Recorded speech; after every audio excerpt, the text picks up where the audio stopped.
Good morning. Welcome to Krishna's classroom. What we look at next is regularity properties. Recall that we have already proved the Riesz representation theorem, which connects locally compact, which connects all continuous, which connects the linear functional on all continuous functions with compact support on the locally compact Hausdorff space X with a mu. So this is what you have. Lambda is a linear functional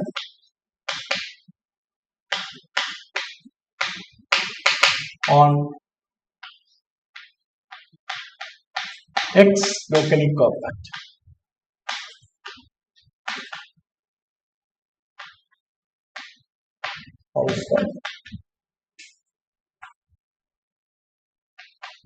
So on X you have a topology which has the properties that it is locally compact and Hausdorff. Lambda is a linear function on CCX. Then what you have is lambda can be connected with a measure mu on a measurable class of sets. So what you can do is on X M mu.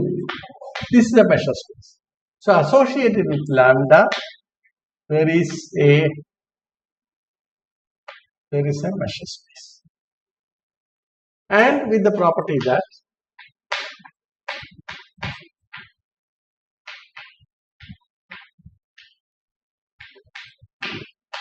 now this is the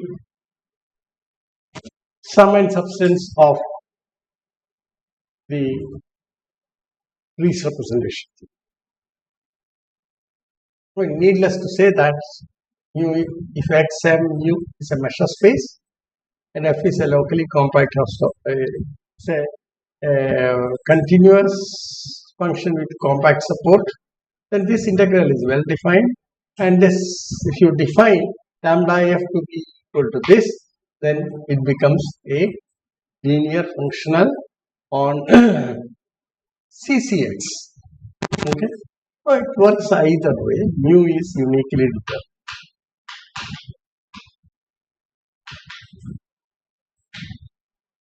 This is what we have proved. Now, on that you see, these properties connect or determine mu. See, for E belonging to M, mu E, because you can define mu V for open sets in terms of lambda, and mu E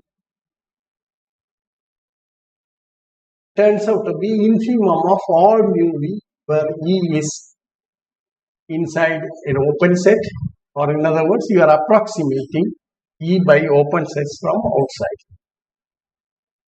This relation says that under some further conditions, E can be approximated from inside, provided, of course, you have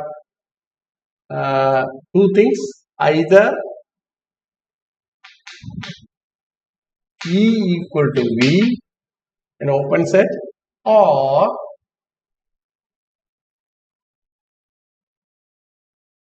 mu of E is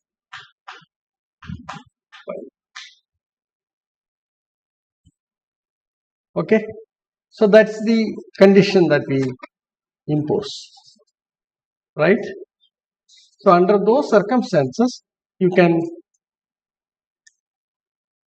prove that see, either mu E is finite or E is equal to. These are the circumstances in which this approximation is possible.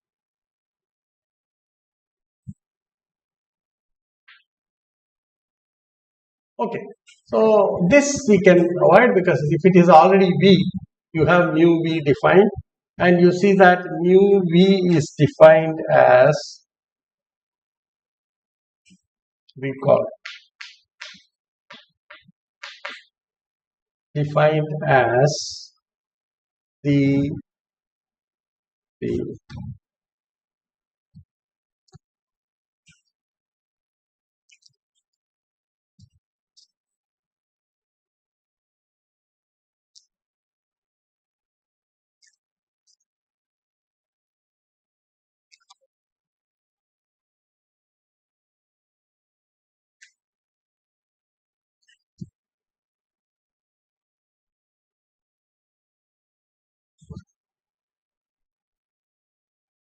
because lambda is a positive linear function and mu V is defined as supremum of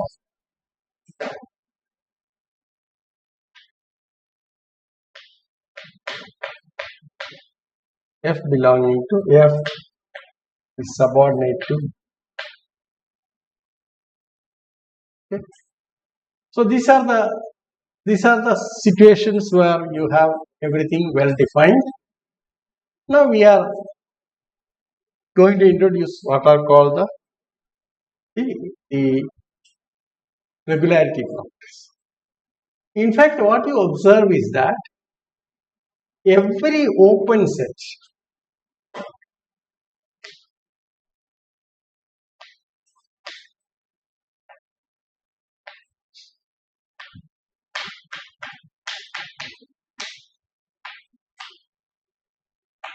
or in other words that the topology tau is contained in, this is the meaning of it.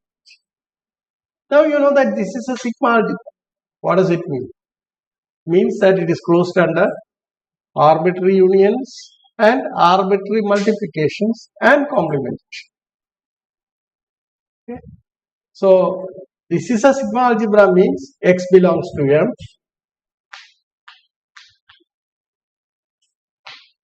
empty set belongs to M, A belongs to M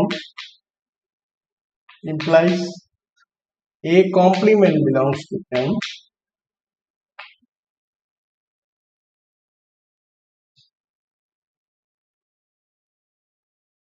consider AN a countable collection of subsets. AN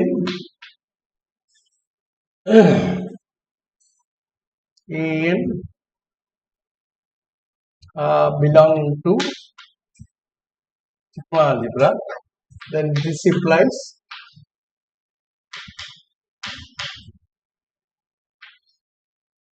this is what it has.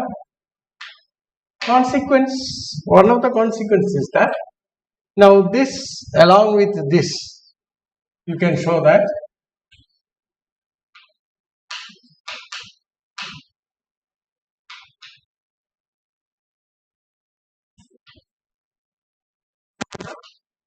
intersection, countable intersection of A also belongs to,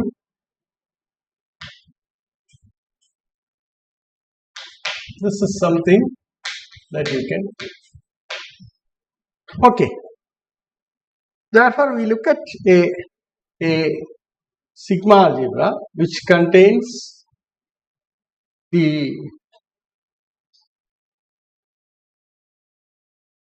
all the open sets, and we can get the smallest sigma algebra which is this one. Okay, this is the intersection of all sigma algebras which contain all open sets. So we look at the sigma algebra generated by open sets in X.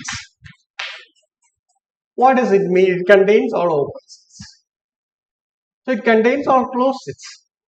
So it contains such a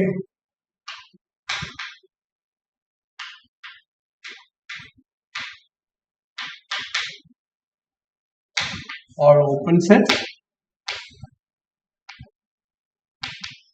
So contains all closed sets. Then countable union of open sets is open, so it's already included in that. Countable intersection of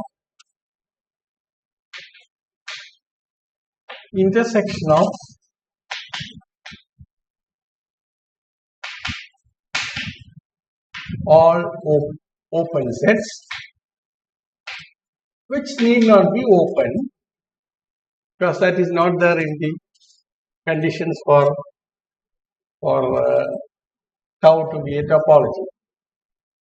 Okay, so they may not be open, but this is given a name that this is called G delta, and countable union of all closed sets, which is called FC. So you have got all open sets, all closed sets, countable union of open sets, countable union of closed sets, countable intersection of open sets, countable intersection of closed sets. Okay, they are all there. Now, if those are there, now you call this the G deltas and the F sigmas. Now you take a countable collection in G delta, take their union and intersection, countable union and countable intersection, that's also there. So you have G delta sigma,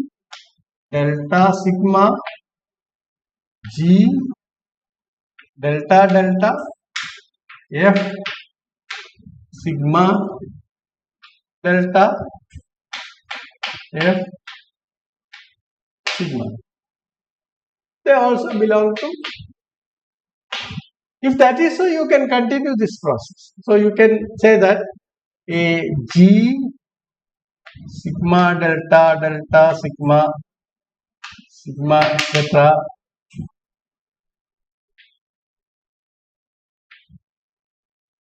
This or F delta delta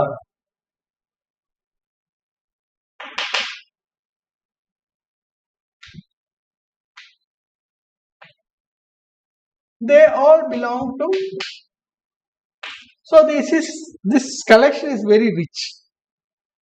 So in fact, it is generated by the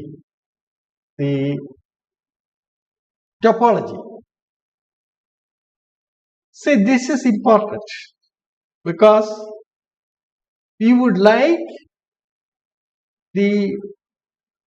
all the relevant sets of topology to be a element of the sigma algebra. Okay, that's why we choose the smallest sigma algebra which contains all of it. Then all these things are assured. Okay, this collection is called a Borel set.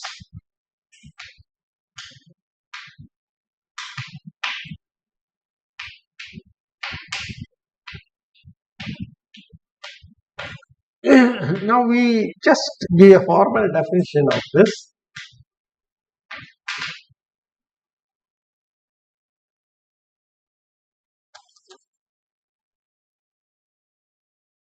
Talk about what are called Borel measures.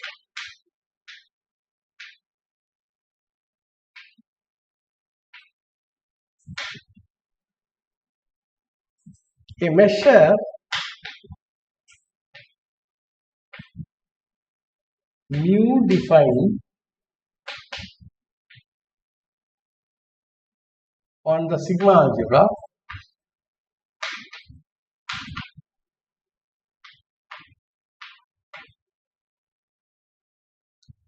of all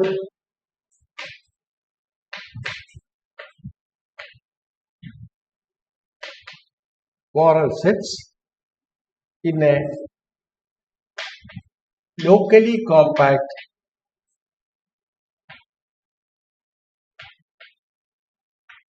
Hausdorff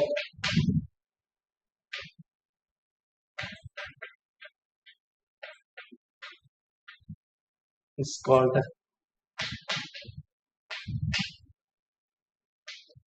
a borrow.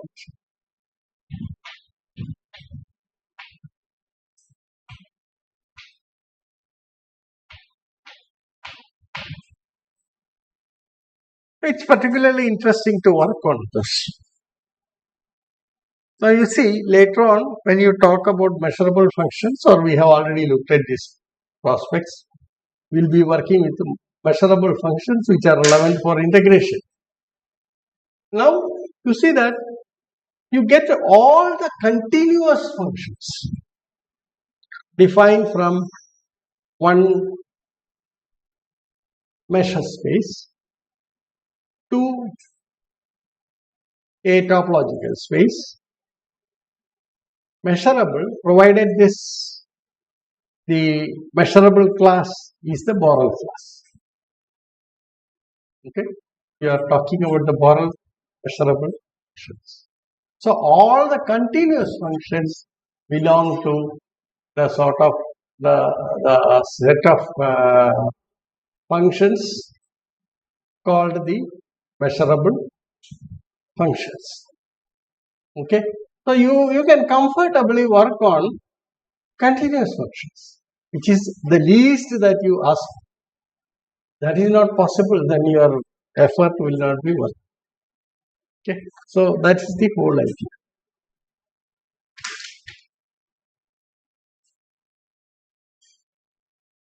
So let me put it this way.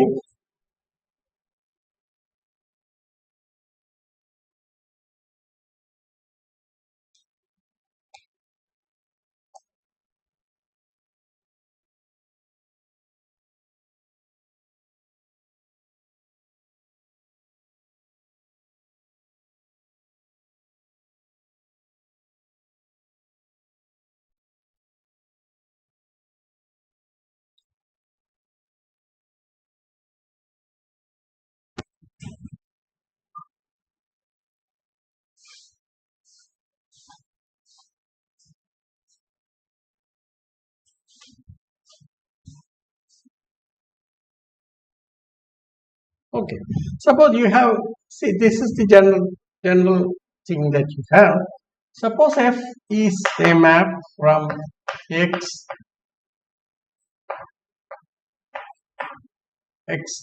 tau to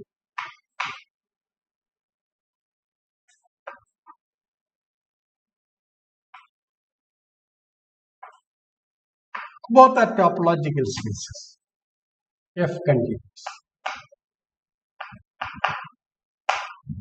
Then you can talk about continuity comfortably.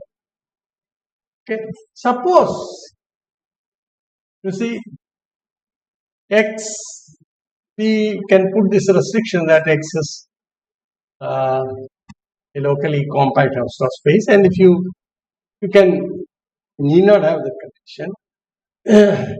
Then suppose x b mu is a measure space.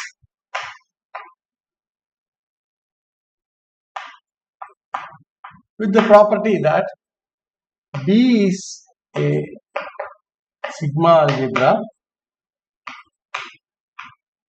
containing all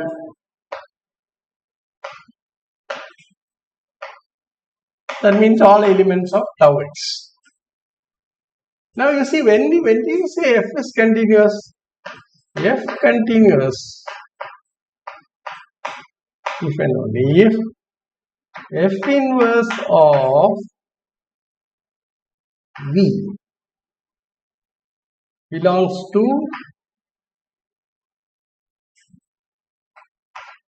tau x. That is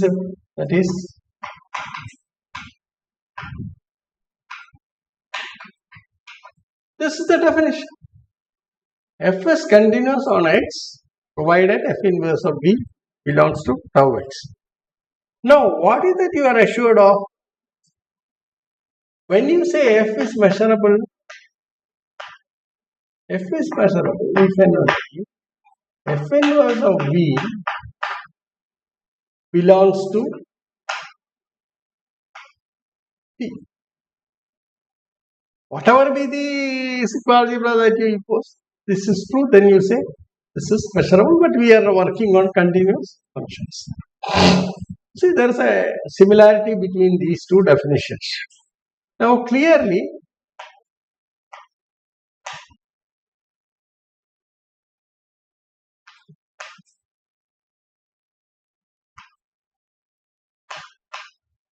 F continuous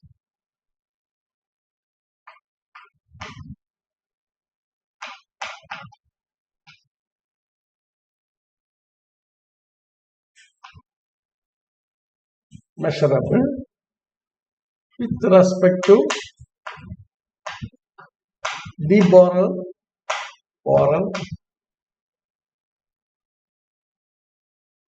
sigma.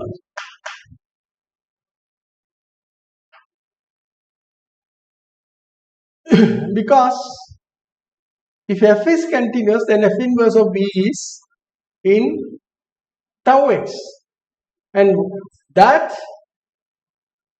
therefore F inverse of V is in the Borel sigma algebra as we have listed out here, because it contains all open sets. Therefore, what does it mean? By this definition, it follows that F is measurable. So, all continuous functions are now measurable, which is a very comfortable zone to work in because we want at least continuous functions to be measurable, so that analysis can be carried over comfortably on that. In fact, there are much more many more functions which are measurable, in fact. But at least this much is assured. Okay? So this is the whole reason why you go for what is called the Borel sigma algebra. Because Borel sigma algebra would actually assure you. Now we can go further. So what we have is M is a Borel sigma algebra. But that means a sigma algebra which contains all Borel sets, and then mu is a Borel function. Okay. So we'll now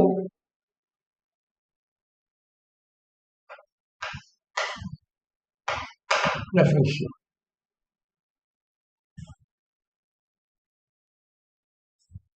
If we talk about what are called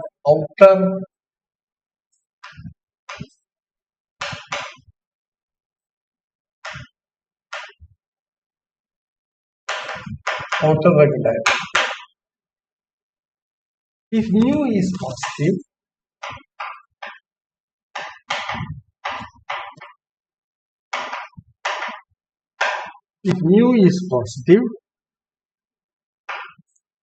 a Borel set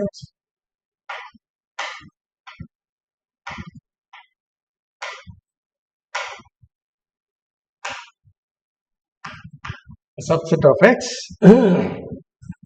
is said to be outer regular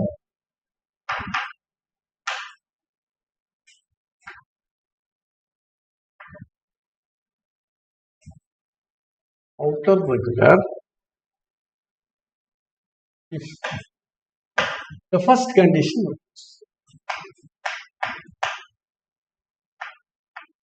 What does it mean? That means mu E equal to infimum of all mu E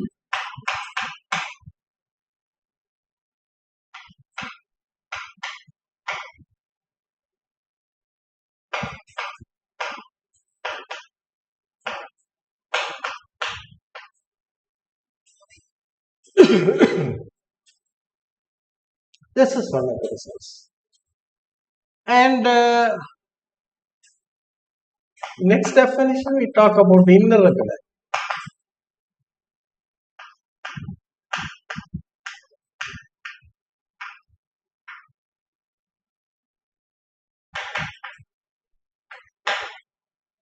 If mu is positive,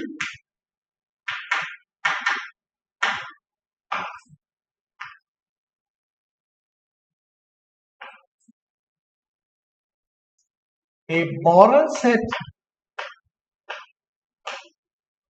E contained in X is said to be inner regular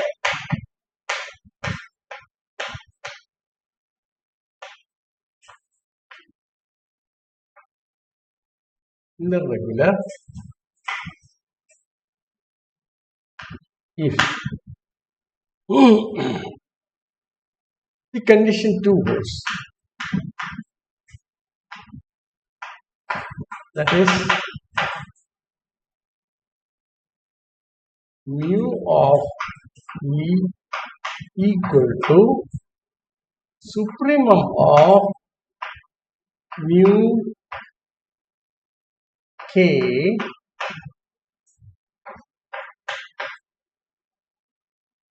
contained in X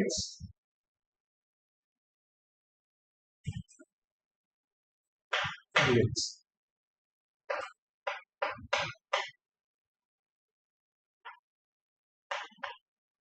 See, the two things that we look at, the outer regularity and the inner regularity. Outer regularity is you have this every subset or every element of the Borel sigma algebra can be approximated from outside in the measure by open sets. That is what it says. So it says this is E. You can find a V such that mu E and mu V, the difference between mu E and mu V, of course mu V is greater than or equal to mu E, and you can find an open set V such that mu V minus mu E is less than epsilon for any given epsilon. So for any given epsilon, there exists an open set such that this property is true. What is the meaning of that? E can be approximated, or mu E can be approximated as closely as you want with mu V, where V is open, from outside. Okay, so the limit is from the right. Okay, and the other one is the following. It says you can approximate all Borel sets E contained in X through measures of compact sets. Then you say mu is inner regular. Okay, that means this is the scenario that you have. You have E, then you have compact set K, and you have mu E and mu K. So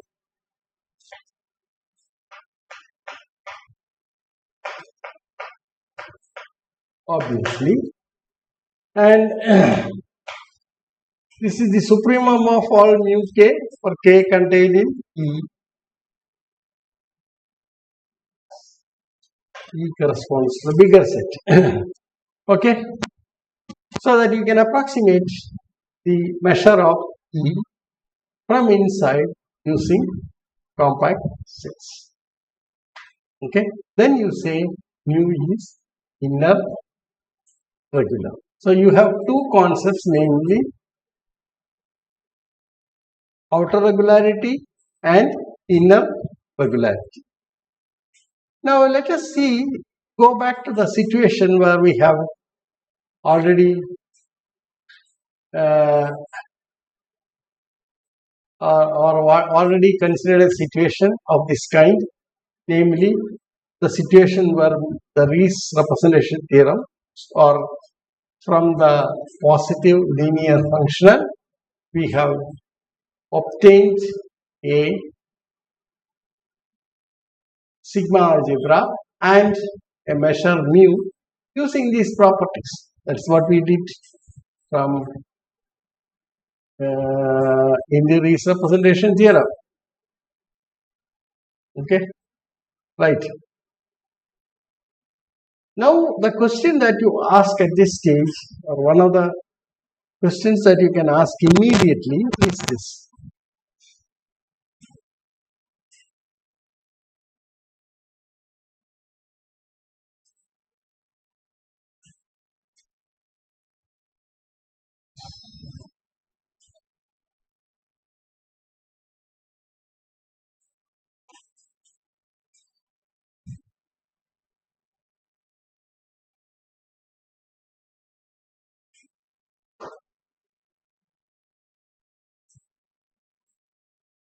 So the question that you ask is this. Okay, lambda, then you have the connection x mu. This connection is there. Now the question that you ask is mu outer regular? The answer to this is yes, because you can approximate every element of M through open sets from outside in measure. Okay, but is mu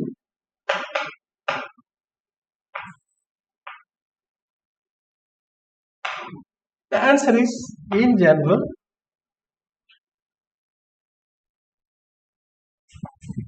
no.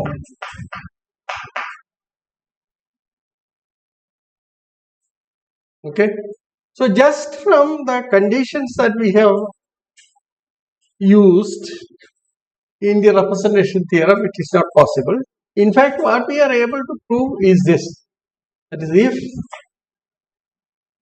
if E and mu of E is finite, this is the extra condition, then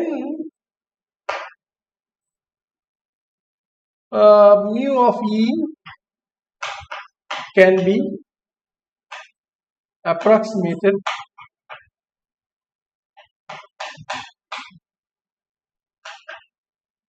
from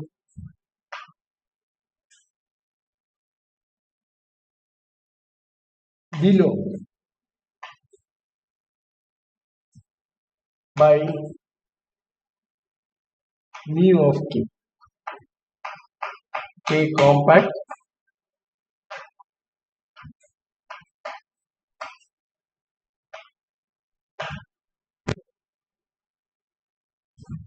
so this is the extra condition that is required. So it's not always true that this is true, whereas when you talk about inner regularity, irrespective of what this is, this should be true. That is, it should be true for all elements of script here. Okay, now this is the problem. So now, having defined these two, we can say that mu is regular if it is inner regular as well as outer.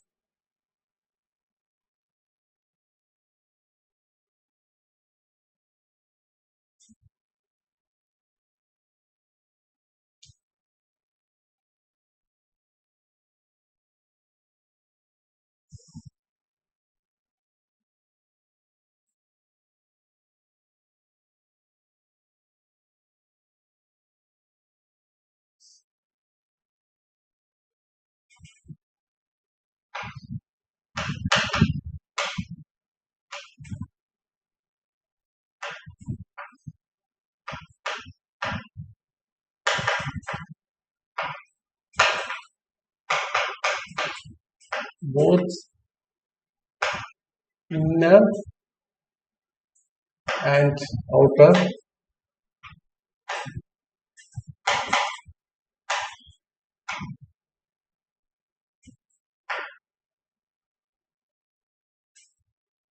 that is, it can be approximated from within through compact sets in measure, can be approximated from outside using open sets in measure.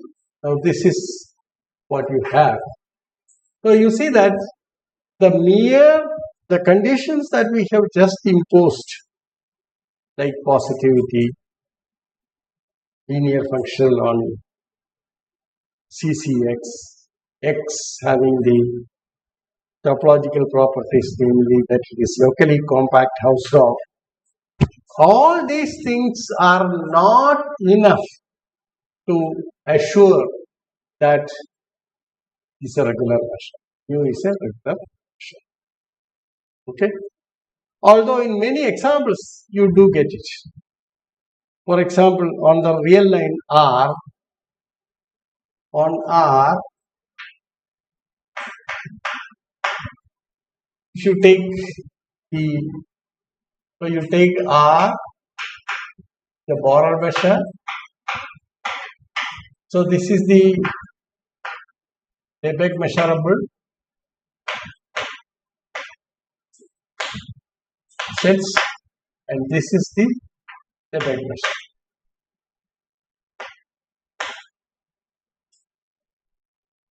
Then mu is regular. This is something that you can easily. Therefore, that leads us to the question, what additional conditions are required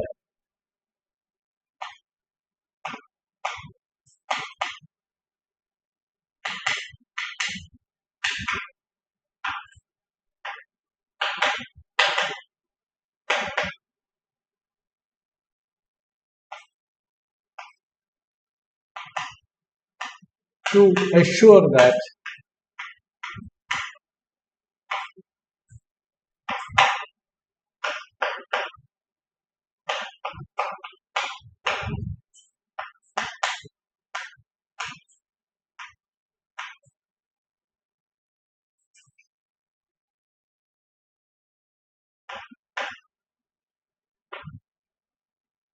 measure space? Because we already have the condition that this is borrow, M is borrow, and we are only talking about what are called borrow measures.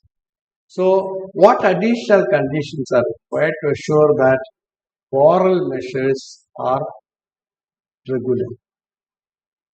Okay, this is something that we try to formulate. Now, in this context, one observes that you have two properties, or you have a property of what is called sigma compactness and sigma measurability that we consider.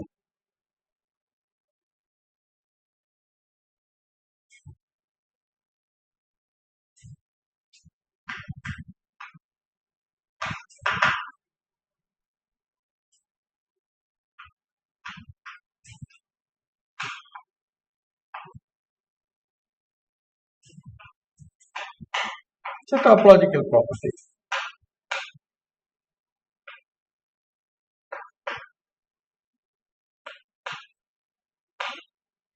Sigma compact, E is countable union of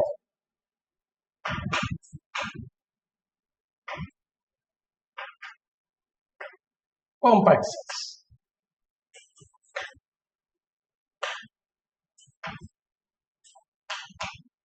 That is, E can be written as union of Kn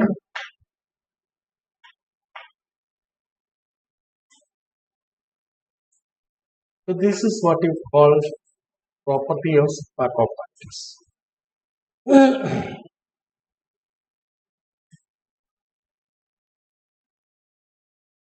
Now one thing that you observe is that, see,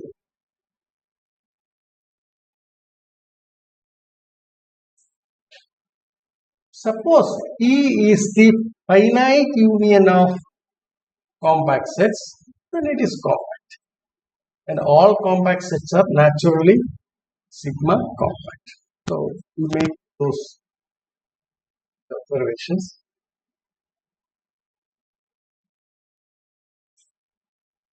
Remark.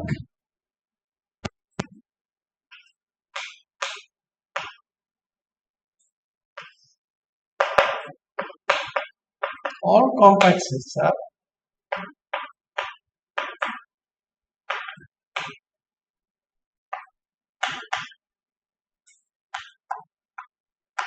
now to a sigma compact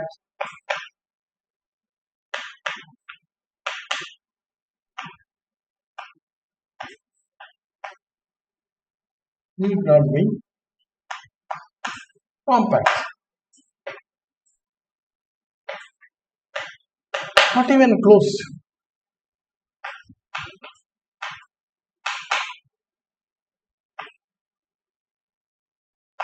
For instance, for example,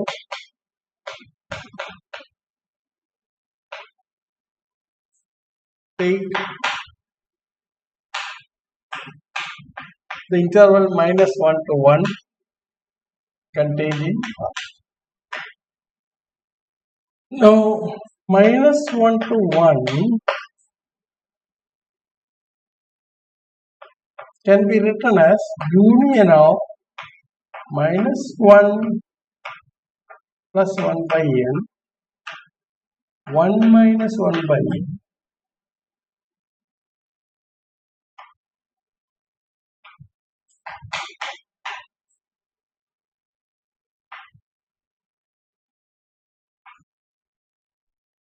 This is true. Okay. Now each one of these compact, and this is an open set, which is written in as the countable union of compact sets. Why? Even the whole of R can write as a countable union of compact sets. So that's also sigma compact. But a sigma compact set need not be compact. Sigma compact set need not be even closed. Okay, right? So this is slightly more generous property that you attribute to the set than saying that some set is a finite union of compact sets. It's a finite union of compact sets. Necessarily, it is going to be a compact set. Okay? So these are the some of the remarks that you want to.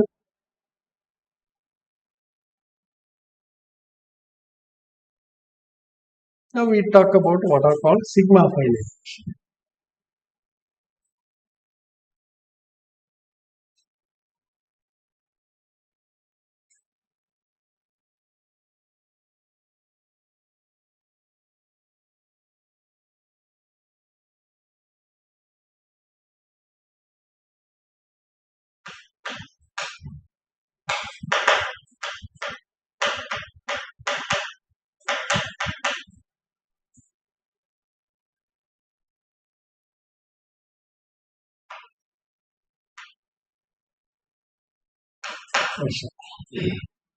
A set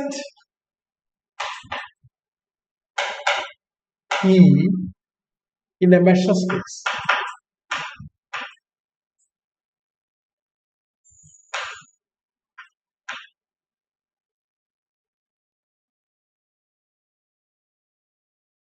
with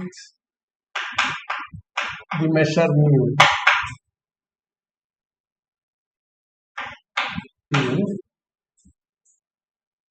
is said to be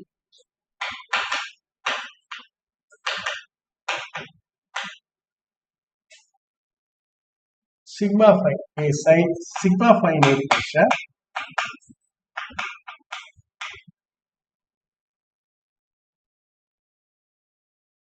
if E is the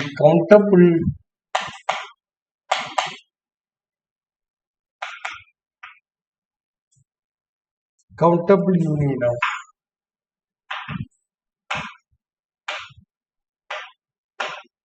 EI with mu EI finite.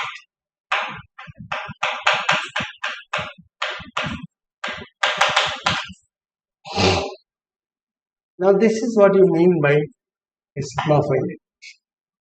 So you see that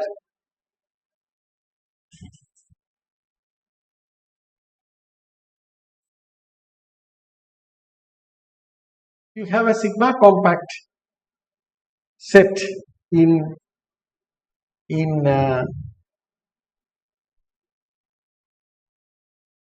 have a sigma compact set in X, then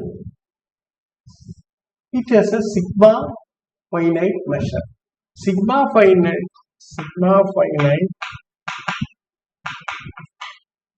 does not imply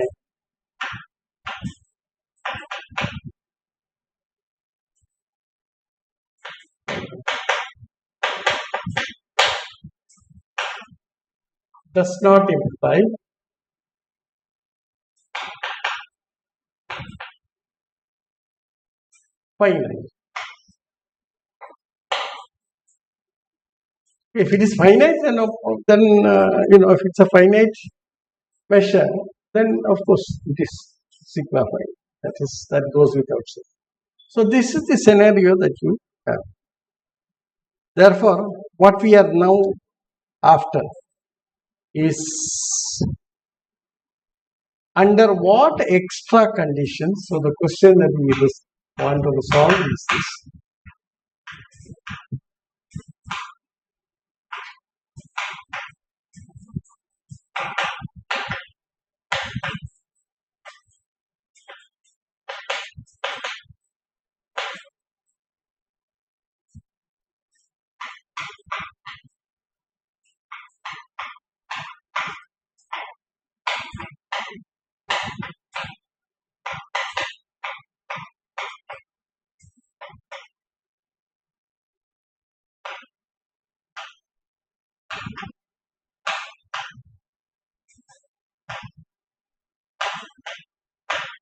Is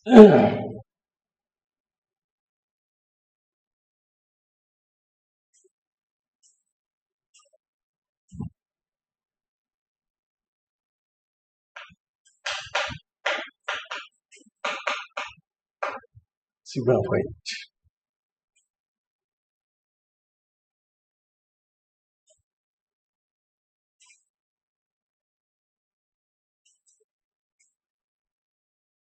Sorry.